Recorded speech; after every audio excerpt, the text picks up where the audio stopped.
नाज़रीन, गॾियल अरब इमारतुनि जी रियासत दुबई में यूनिवर्स टैलेंट कॉम्पिटिशन जे नाले सां हिकु मेलो मचायो वियो। उन हवाले सां ॾिसूं था इसाक सिमरो जी रिपोर्ट। गॾियल अरब इमारतुनि जी रियासत दुबई में यूनिवर्स टैलेंट कॉम्पिटिशन जे नाले सां हिकु मेलो मचायो वियो। प्रोग्राम जी शुरूआत में मिस पिर्सियाना डिलो इफ्तार एनिमेशन फिल्म जो गानो ॻाए ॾिसंदड़नि खे लुत्फ़ अंदोज़ करे छॾियो।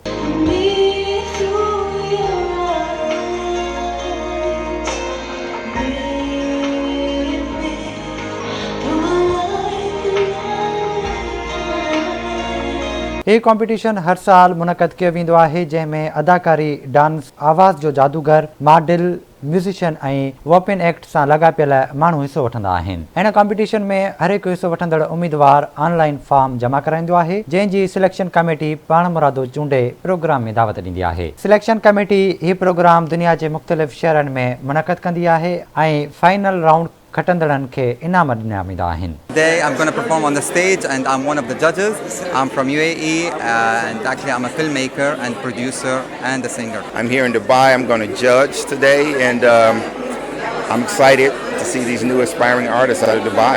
I come here as a model for Said Omari and I wear his dress.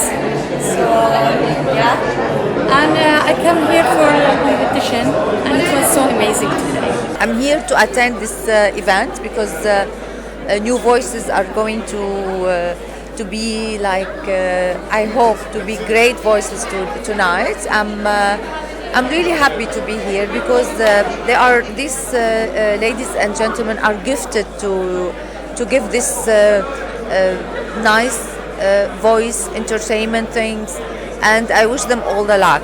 My name is Antonio Rubel and I am president of the Arab Fashion Council, the Middle East Fashion Council, Beirut Fashion Weeks, so I am very much involved in fashion. To support all designers and all models here in the Golden Voice.